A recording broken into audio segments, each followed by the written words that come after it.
Hi అండి, first time నా video చూసినట్లయితే సబ్స్క్రైబ్ చేయండి. అందరికీ తొలి ఏకాదశి శుభాకాంక్షలు.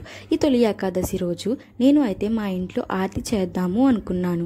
ఈ రోజు పిల్లలు కూడా హాలిడే కాబట్టి ఇష్టంగా తింటారు. ఒక బౌల్ పిండి తీసుకుంటున్నాను. ఒక బౌల్ పిండికి ఒక బౌల్ వాటర్ వేసుకుంటాను. వాటర్ హీట్ అయిన తర్వాత పిండి వేసుకోవాలి, కలుపుకోవాలి. ఇప్పుడు గ్యాస్ లో ఫ్లేమ్లో పెట్టుకోవాలి. పిండి కొంతసేపు ఉడికాక కొంతసేపు తర్వాత గ్యాస్ కట్టేసి ఇప్పుడు పిండి కొంచెం చల్లారాక దాన్ని ఫుల్గా మిక్స్ చేయాలి. ఇప్పుడు పిండితో ఆరిది చేయాలి. సో నాకు అయితే ప్రిపేర్ అయిపోయింది. సో వాటర్ 2 గ్లాసెస్ తీసుకుని దాంట్లో సరిపడా బెల్లం వేసుకుని ఆరిది దాంట్లో వేసేసి ఇది ఇంకా ఉడకడానికి కొంతసేపు టైం పడుతుంది.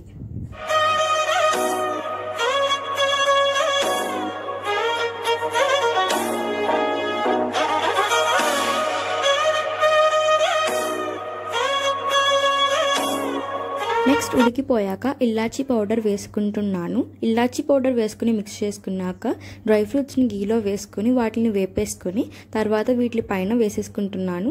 ఇలా నట్స్ వేసుకుంటే చాలా బాగుంటుంది టేస్ట్ అయితే. అయితే చాలా ఫాస్ట్గా రెడీ అయిపోయింది. Best ever recipe. మీకు ఈ వీడియో నచ్చినట్లయితే లైక్ చేయండి, కమెంట్ చేయండి. మరిన్ని అప్డేట్స్ కోసం సబ్స్క్రైబ్ చేయండి. Bye guys.